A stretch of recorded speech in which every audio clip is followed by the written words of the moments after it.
እግዚአብሔር ግን ሐዘን ተክቶ የማያልፍ ዘላለማዊ ደስታ ነው። ፍስሐ ዘይቶ የዳዘ ወጥቶ የማይነጥፍ ደስታ ያለው። ስለዚህም እብለክሙ ተፈስሑ ዘልፈ በክርስቶስ፣ ስለዚህ እላችኋለሁ ዘወትር በክርስቶስ ደስ ይበላችሁ ይላል ቅዱስ ጳውሎስ። በክርስቶስ እንደ መደሰት ያለ ደስታ የለም።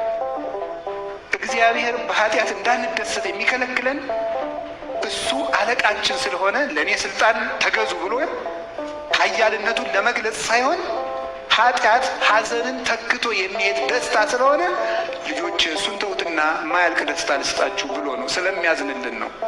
ስለሚያዝንልን ነው የሚከለክለን።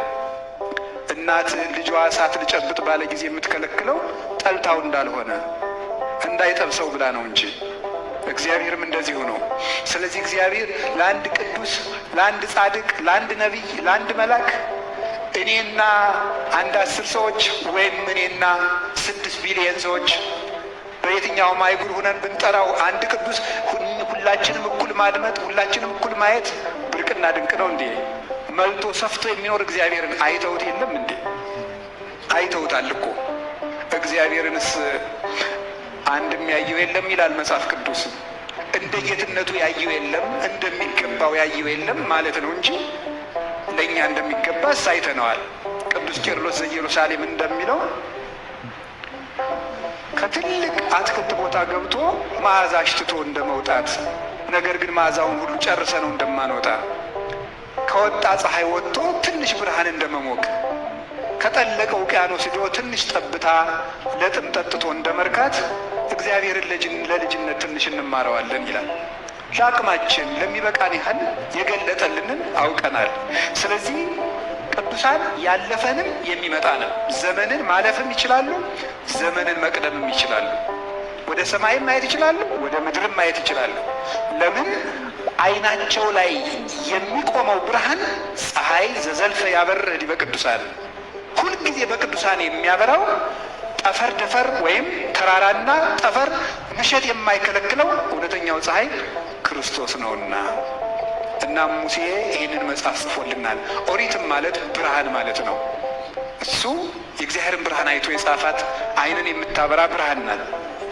በዚህ ሕግ ውስጥ እግዚአብሔር እንዴት አድርጎ ወዳጆችን ይመግባቸው እንደነበር፣ ወዳጆቹም ለእግዚአብሔር እንዴት ይታመኑለት እንደነበር ተጽፎልናል። ከዚህም ታሪክ አንዱ የያዕቆብ ታሪክ ነው። ዛሬ በ28 የአማኑኤል ልደት እንደምናስበው የአብርሃም፣ የይስሐቅ፣ የያዕቆብ የሦስቱ አስራዋ ሃይማኖት የሚባሉት የእነዚህ አበውን ወራዊ መታሰቢያቸው ነው። የሚገርመው አንድን ቅዱስ በዚህ ቀን እገሌ ያረፈ ይልና ስንክሳር በወር ግን መልሶ በዚህ ቀን እገሌ ያረፈ አይልም። በዓመቱ አንድ ጊዜ ተርቆት ነው የሚሄደው። አብርሃም፣ ይስሐቅ፣ ያዕቆብን ግን በወር በዚህ ቀን የአብርሃም፣ የይስሐቅ፣ የያዕቆብ መታሰቢያቸው ነው ይላቸዋል።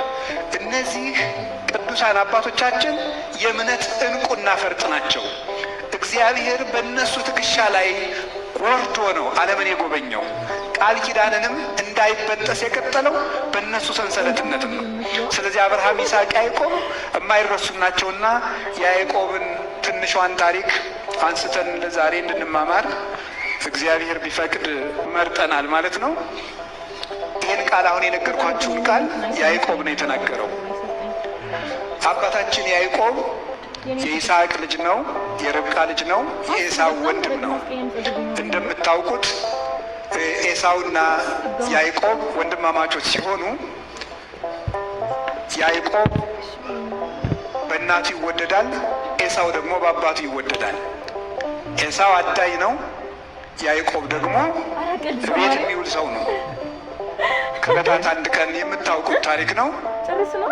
እናቱ ለያዕቆብ ምግብ ሰጥታው ሲበላ ኤሳው አደን ሳይቀናው ውሎ ደረሰና እባክህን አብላኝ አለው።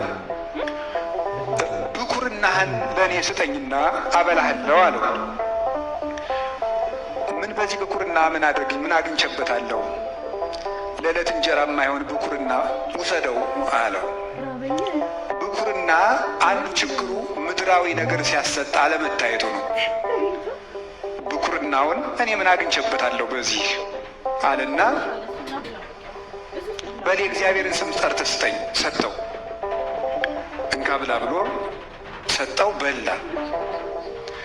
በአጭር ቃል እያብራራሁት ልሂድ። በኋላ የምንቆይበት አንድ ርዕሰ ጉዳይ ስላለ ርዕሳችን ይህን እዚሁ እየነገርኳችሁ ነው የምሄደው። ብኩርና ሃይማኖት ነው። የእግዚአብሔር ልጆች ሃይማኖት ነው። ክርስትና ንጽሕና መንፈሳዊነት ነው። ሰይጣን እኛን ከሚታገልበት መንገዶች አንዱ በዚህ ነገር ምን ተጠቅመህበታል ነው የሚለው።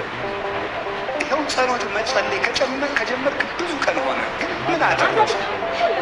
እግዚአብሔር አንዱንም ጥያቄህን እንኳን አልመለሰልህም። እስከ ዛሬ ገንዘብህ አይበረክትም። እስከ ዛሬ ያመሃል። እስከ ዛሬ ጠላቶች አሉ።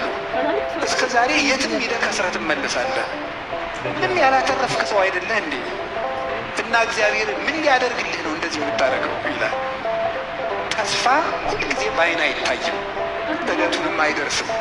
ይህም እግዚአብሔርን መፈታት ሀብት ብቻ ተስፋ ካደረግነው ከሰው የባስን ምስኪኖች ነን ይላል ቅዱስ ጳውሎስ። ይህንን ይላል ልክ ኢዮብን ሚስቱ እግዚአብሔርን ስደብና ሙት እንዳለችው እግዚአብሔር ከዚህ በላይ ምን ሊያደርግ ነው? ስደበውና ሙት እንዳለችው ምን ሊያደርግልህ ነው እግዚአብሔር ይለናል። የዚህ ጊዜ ነው መንቃት። እግዚአብሔር በሚደርስበት ቀን እኛ ሰልችተን እንዳንገኝ ማለት ነው። ከዚያ በኋላ ለፍተን እግዚአብሔር መልስ በሚሰጥበት ቀን እኛ ሰልችቶን እንወጣለን። ያ እንዳይሆን የጸሎታችን ፍሬ አሁን ማጨድ መፈለግ የለብንም። አሁን መለወጥ መፈለግ የለብንም። አሁን ቅዱስ ላንሆን እንችላለን። አሁን ላንለወጥ እንችላለን። ደግሞ እድገታችን እኛ እየለካ ነው የሚመዘን ሚዛን አይደለም። አንድ ጥያቄ ጠይቃቸው እንጂ ከእናንተ መካከል ቁመቱ ሲያድግ አይቶ የሚያውቃለ? እስኪ አይቶ የሚያውቅ በሞት ያለ እንደ በፍጹም የለም።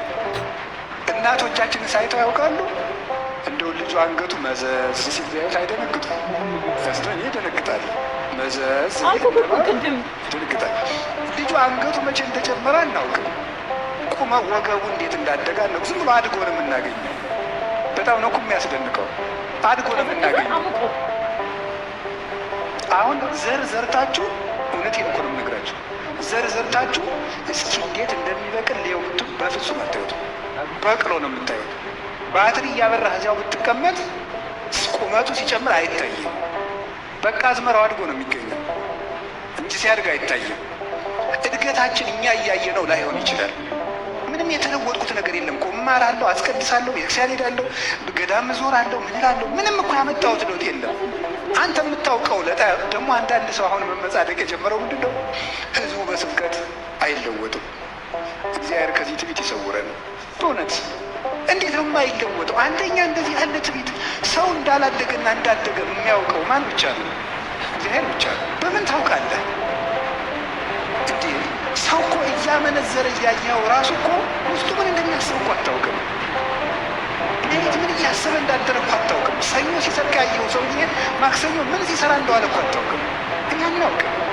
ደመሪ ከፈያታዊ ወዘማዊ በል በአይቲ አምር ለምን ይቀድመን በውያ ውስጥ ገነት ከመፈያታዊ ዘይማን። አንተ ሰው ሌባ ወይም ወንበዴ ወይም ዘማዊ ብታይ ይሄ ሰውዬ እንደ ፈያታዊ ዘይማን እኔን ቀድሞኝ መንግስተ ሰማያት ይገባ እንደው ምን አውቃለሁ እያልክ ለፍ ይላል። ምን አውቃለሁ እያልክ ለፍ። ሰው እንደምናየው አይደለም፣ ሰው እንደምናስበው አይደለም። እናማ ገበሬው ሳያውቀው ዘር እንደሚያድግ የሚሰብከው ሳያውቅ ተሰባኪው ያድጋል። እኛም ሳይገባን አድገን ይሆናል። ስለዚህ ለውጣችንን ማረጋገጥ የለብንም፣ የቀረንን ለማስተካከል ነው እንጂ የጸሎታችንና ደግሞ የልፋታችን ፍሬም አሁን ማጨድ መፈለግ የለብንም።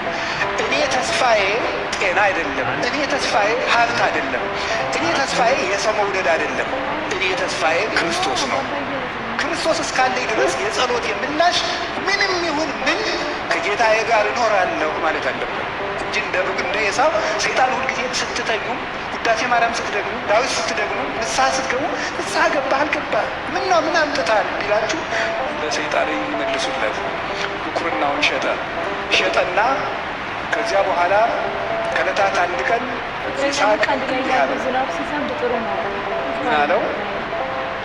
ልጄ አደን አምጣና አብላኝና ልመርቅህ።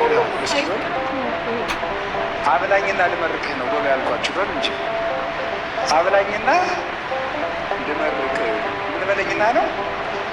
እንደዚህ ሳብል ምርቃት የለም። አብላኝና